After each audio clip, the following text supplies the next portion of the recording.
नमस्कार मैत्रिणींनो, खूप जणींना प्रश्न पडतो की शोल्डर डाऊन कसं करायचं. तर एका ताईंची कमेंट होती की ज्यावेळेस बोटनेक असतं त्यावेळेसच आपल्याला शोल्डर डाऊन करावं लागतं, पण तसं नाही आहे. आपल्या शोल्डरचा आकार कसा असतोय त्यावर डिपेंड आहे आपल्याला शोल्डर कसं करायचं. डीप नेक जरी असेल तरी शोल्डर डाऊन करावं लागतं प्रत्येक ठिकाणी, कारण आपला शोल्डरचा भाग एकसारखा नसतो. आता माझ्या अंगातला ब्लाऊज बघू शकताय तुम्ही, खूप डीप नेक आहे, पण याचं पण मी शोल्डर डाऊन केलेलं आहे. आणि प्रत्येकाचं शोल्डरचं माप असं ठराविक मापानुसार नसतं की शोल्डर किती डाऊन करायचं. तर शोल्डर डाऊन कसं करायचं आणि किती करायचं ते मी आज तुम्हाला डिटेलमध्ये सांगणार आहे. तर आपल्या शोल्डरचा भाग एकसारखा असतो का? या ठिकाणी उंच असतो, या ठिकाणी खाली असतो. काही काहींचा स्ट्रेट असतो, काही काहींचा थोडा किंचित गोल असतो, काही काहींचा थोडंसं आणखीनच गोल असतो. तर त्यातली एक माझ्या बहिणीचं माप आहे, तिचं शोल्डर पूर्ण स्ट्रेट आहे. आता माझी तिची उंची सेम आहे, पण तिचं शोल्डर स्ट्रेट आहे आणि खूप रुंद आहे, त्यामुळे माझं शोल्डर तिला ॲडजस्ट होत नाही. आमच्या दोघींना पण एकमेकीचे ब्लाऊज येत नाहीत. आणि माझ्या सासूबाईचं उदाहरण असं आहे की त्यांचं शोल्डर खूप स्लोपिंग आहे. त्यांनी कुठं जरी बाहेर ब्लाऊज शिवले तर त्यांचं ब्लाऊज या ठिकाणी उतरतंच. तर या ठिकाणी तुम्ही माझं ब्लाऊज बघू शकताय. आता ह्या माझ्या ब्लाऊजची गळारुंदी तुम्हाला माहीत खोटं वाटेल, पण माझ्या गळारुंदी आहे 4 इंच टाकलेली मी, आणि पुढं शोल्डर 3 इंच आहे, तरी पण माझं शोल्डर अजिबात उतरत नाही आहे. तर शोल्डरचं माप कसं घ्यायचं हे तुम्हाला मी डिटेलमध्ये दाखवते. जिथपासून आपली शोल्डर असते तर आपल्या शोल्डर मोजायची कुठून, म्हणजे शोल्डरचं मोजायचं कसं असतं, या ठिकाणून टेप ठेवायचा असतो त्यावेळेस, आणि मग असं शोल्डर मोजायचं असतं आपल्याला. सरळ किती, आपला बस्ट पॉईंट किती आहे, बस्ट पॉईंटनुसार पण आपल्याला शोल्डर किती कमी करायचं आणि किती जास्त करायचं हा पॉईंट निघू शकतोय. तर एकदा मी तुम्हाला पेपरवर दाखवते. हे आहे बघा आपलं बॉडी स्ट्रक्चर. आता यामध्ये पहिलं दाखवलं मी तुम्हाला, पूर्ण स्ट्रेट शोल्डर आहे हे दोन्ही पण बाजूनी. आणि आपल्याला माप कसं घ्यायचं असतं, एक मिनिट. या ठिकाणाहून टेप ठेवून आपल्याला या ठिकाणाहून टेप ठेवायचा आणि इथपर्यंत सरळ मोजायचं असतं आपल्याला. आणि यामध्ये आपल्याला ही रेष सरळ ओढायची असते. आणि यामध्ये किती डिफरन्स असतो, तो असतो आपला शोल्डरचा स्लोपिंग पॉईंट. म्हणजे 3 प्रकारची बॉडी असते. तर ही पहिली बॉडी झाली, ही दुसरी बॉडी झाली आपली. आता इथपासून ठेवल्यावर आपल्याला सरळ स्केलच्या साह्याने अशी सरळ स्ट्रेट लाईन मारायची. आणि मग हा जो भाग आहे तो असतो आपला शोल्डर डाऊनचा भाग. यामध्ये किंचित थोडंसं निघेल, म्हणजे किती 0.25 निघू शकतो या ठिकाणी. आणि या ठिकाणी आता एवढं निघालं, कधी कधी 1 इंच निघू शकतो, कधी कधी 1.25 इंच निघू शकतो, कधी कधी 1.50 इंच निघू शकतो, 75पर्यंत निघतो. आणि आता या ठिकाणी पहा, हा तर शोल्डर पॉईंट खूप कमी आहे. तर हा मानेचा जो भाग असतो आपला, इथपासून टेप ठेवायचा, या ठिकाणी जवळजवळ 1.75 निघाल या ठिकाणी शोल्डर डाऊन. आणि जर आपण हे शोल्डर डाऊन जर नाही केलं तर या ठिकाणी ब्लाऊजचा फुगा बसल्यासारखा दिसतो, आड्यागोड्या पडतात, त्यामुळे ते ब्लाऊज परफेक्ट बसत नाही. तर आलं तुमच्या लक्षात कसं असतं शोल्डर डाऊन करायचं.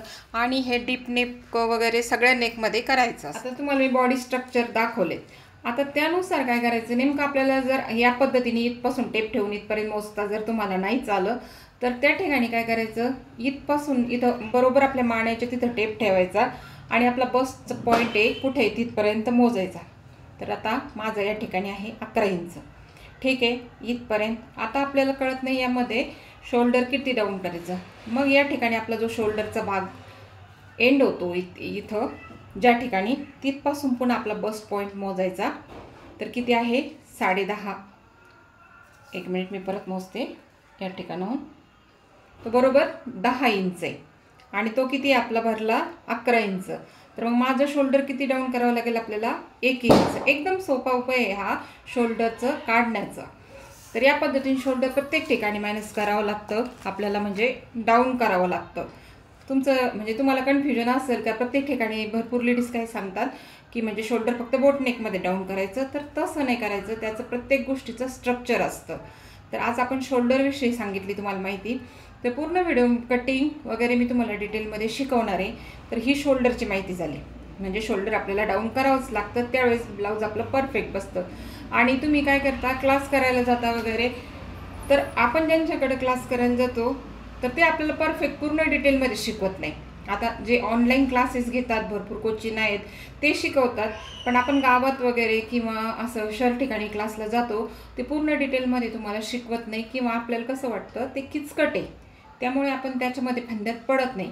पण तुम्हाला जर परफेक्ट ब्लाऊज शिकायचंच असेल आणि तुम्हाला वाटत असेल बाकीच्यांचे ब्लाऊज किती छान बसतात, तर माझे प्रत्येक व्हिडिओ पाहत चला. यात आता सध्याची जी मी सिरीज चालू केलेली आहे त्यामध्ये भरपूर इन्फॉर्मेशन दिलेली आहे. तेच ब्लाऊज आणि तेच डिझाईन्स टाकत नाही आहे मी. आणि मी तुम्हाला आत्ता काल परवाचा एक व्हिडिओ दाखवला, त्यामध्ये मी तुम्हाला बस्ट पॉईंट दाखवला, म्हणजे अंडर बस्ट माप कसं घ्यायचं. माझ्या या ठिकाणी तुम्ही ब्लाऊज बघू शकता, कटोरी किती सुंदर बसलेली आहे. बरोबर ज्या ठिकाणी अंडर बस्टचं माप घेऊन इथपर्यंतच कटोरी संपलेली आहे आणि त्याखाली मी क्रॉस पट्टी घेतलेली आहे. आणि आता मी तुम्हाला पुढचा व्हिडिओ दाखवेल.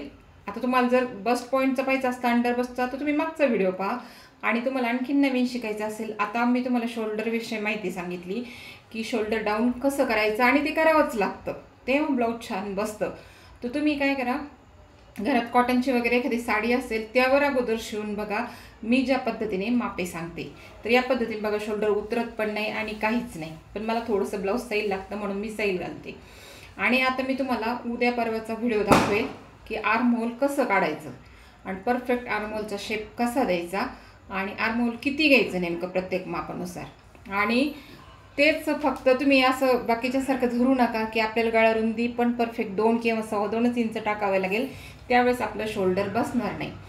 आणि शोल्डर जोडायचं कसं, एक मिनिट मी ते पण तुम्हाला सांग. आता सपोज या ठिकाणी बघा, हे दोन्ही शोल्डर एकावर एक आहेत आणि हे जोडायचे कसे. आता खूप जणांचं कन्फ्युजन कसं असतं, नेमकं याच ठिकाणी फक्त स्लोपिंग द्यायचं असतो. मी पण तसंच करत होते, पण मी आता त्याचा पूर्ण डिटेलमध्ये अभ्यास केला आहे. तर यामध्ये कसं करायचं, या ठिकाणी अर्धा इंच घ्यायचं आपलं जे गळा रुंदी आहे, या बाजूने आपले कोणता आहे गळा आहे, या ठिकाणी झाला गळा आणि हा आहे मुंडा. आता या ठिकाणी असे माप असतात आणि आता हे आपण जोडायला सुरुवात करणार. एकावर एक 2 शोल्डर ठेवलेत आपण, पाठीमागचा भाग आणि पुढचा भाग. तर यामध्ये काय करायचं, आपल्याला हा शेप या पद्धतीने द्यायचा, जोडताना हा कर्वचा आकार आला पाहिजे. त्यावेळेस आपली म्हणजे जी शोल्डरची फिटिंग आहे ती परफेक्ट बसते. तुम्हाला एक मिनिट, या ठिकाणी बघा मी हा पूर्ण पॉईंट असा गोल राऊंड दिलेला आहे. या ठिकाणी या गोल राऊंडमुळे काय होतं, आपला हा भाग थोडासा उभार असतो आणि या बाजूनी पण आपल्याला शोल्डर उतरू नये, म्हणजे या ठिकाणी आपल्याला हे करायचं असतं, या ठिकाणी थोडंसं अर्धा इंच खाली उतरायचं असतं. तसंच याच पद्धतीने या बाजूनी पण अर्धा इंच खाली उतरायचं असतं. तर या पद्धतीने बघा, आता मी पूर्ण तुम्हाला शोल्डरविषयी माहिती सांगितली. तर तुम्हाला कसा वाटला व्हिडिओ, माझी काही इन्फॉर्मेशन आवडली असेल तर आणखी पुढं काही नवीन शिकायचं असेल आणि आता मी पुढची सिरीज मी दाखवणार, प्रत्येक पार्टचं व्यवस्थित स्ट्रक्चर असं मी तुमच्यासमोर शेअर करणार आहे. तर व्हिडिओ आवडल्यास लाईक, शेअर, कमेंट आणि सबस्क्राईब करायला विसरू नका. धन्यवाद.